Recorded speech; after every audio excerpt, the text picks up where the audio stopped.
Почитуван председателе, почитувани колеги, почитувана македонска јавност. Денес зборуваме за измени и дополнување на Законот за заштита од вознемирување на работно место. Секогаш кога сме зборувале во однос на усогласување на законите со Законот за прекршоци, зборувам дека треба суштествено да ги отвараме законските решенија, односно да не повеќекратно едно законско решение во текот на 2-3 месеци, а можеби некогаш и во текот на 1 месец повеќекратно да ги отвараме. Зошто покрај гласувањето, секако невеличање на самите казни кои што ги предлагате, не го усогласиме и со существените потреби за изменување и дополнување на ова законско решение.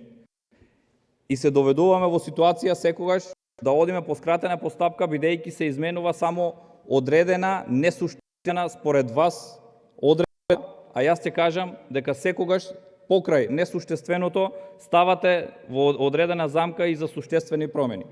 Меѓутоа, ова е однос на постапката која што секогаш ја застапувате и ги користите деловничките можности во однос на скратена постапка и повеќекратно имаме законите. Во однос на вознемирувањето на работното место. Најпрво, мораме сите овде да се зашаме и да тргнеме од една основа. Дека денес сме овде, но утре може да се најдеме на местото на некој кој што во моментот вознемирувани на своето работно место.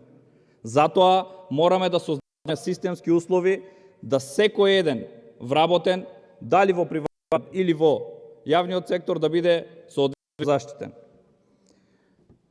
Не случајно и при разгледувањето на изјавите на народниот правобранител имаме сериозни забелешки во однос на повреда на правото на самите вработени во институциите, како во приватниот, така и во јавниот сектор.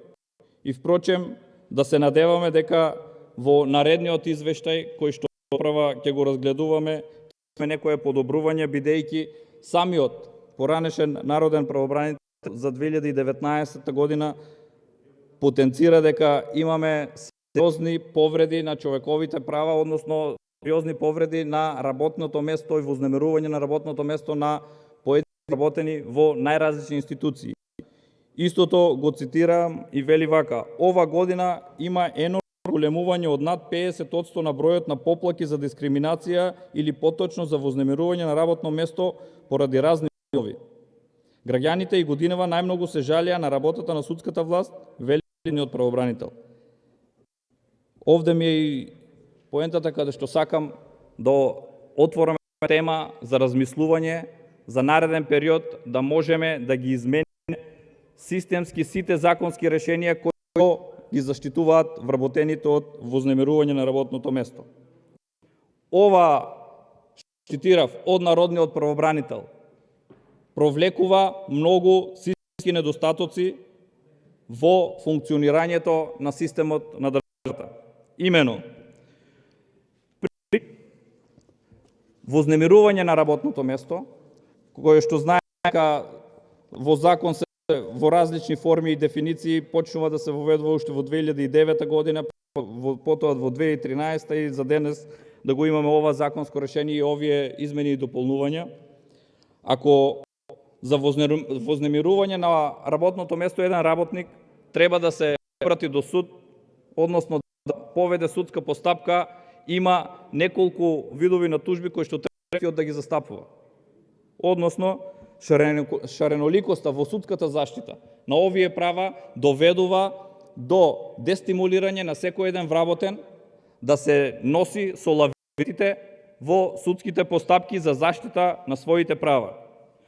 Имено во Република Македонија, доколку еден вработен сака да си го заштити своето право на невознемирување на работното место, може да поднесе тужба за утврдување на околноста дека е претрпено вознемирување на работното место, потоа тужба со која се забрана за повторување на вознемирувањето на работното место, потоа тужба за предприемање действија заради отстранување на последиците од вознемирувањето на работното место, потоа тужба за надоместок на материјална и нематеријална штета причинета со вознемирување на работното место. Покрај овие судот може да изрекува и привремени мерки во однос на одредени забрани за невознемирување. Затоа, од овде сакам да апелирам и да потенцирам дека се додека функционерите и носителите на одредени функции не сносат индивидуална одговорност за вознемирување на своите вработени во институциите, се дотога ќе ни се мултиплицираат бројките на луѓе кои што се вознемирувани на своето работно место. Зошто го велам ова вака? Бидејќи секој еден носител на јавна функција, зборувам за јавниот сектор, секој еден носител на јавната функција се затскрива зад одговорноста и нематеријална и материјалната штета ја покрива институцијата од рамките на својот буџет, а тоа провокува повлекување на средства од буџетот на Република Македонија и надоместување на штетата од секој еден од нас, бидејќи ние сме оние кои што ги плаќаме даноците. Што тоа ми значи? Значи, пластично да ја објаснам ситуацијата, во една институција каде што имаме разместување на одредени вработени спротивно на законот на работни односи, на законот за административни службеници и на општиот колективен договор за вработените во јавниот сектор.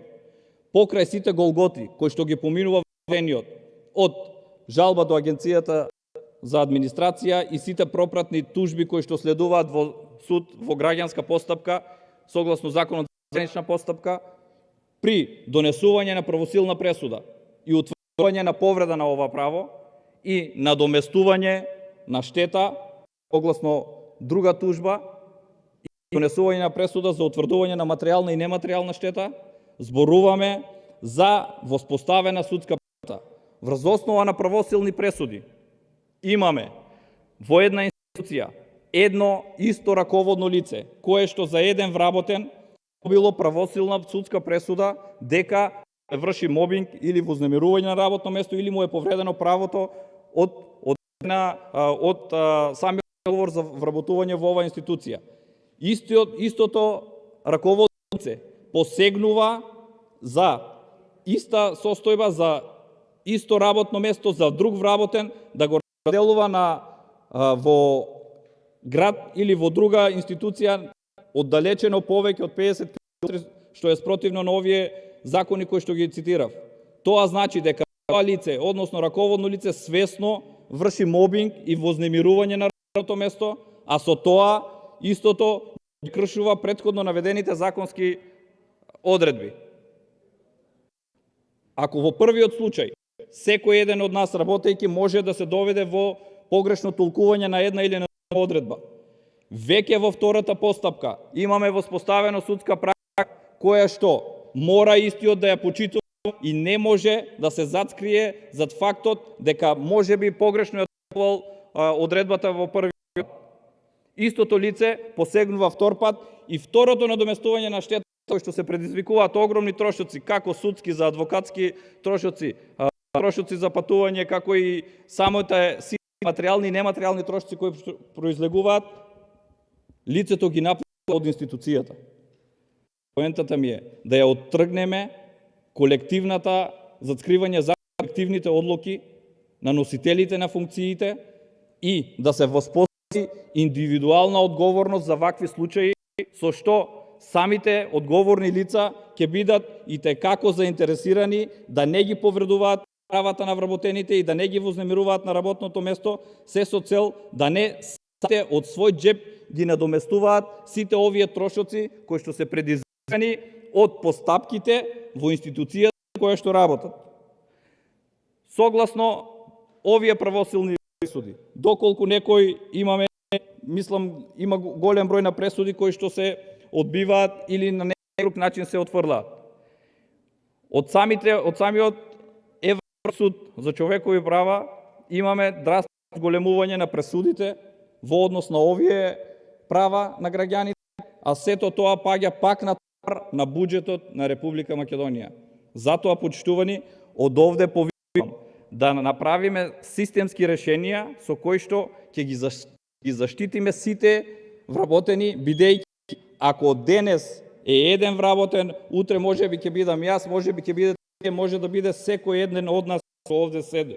Затоа, најдобронамерно ве повикувам да направиме системски измени, за да можеме да ги заштитиме вработените во Република Македонија. Ви благодарам.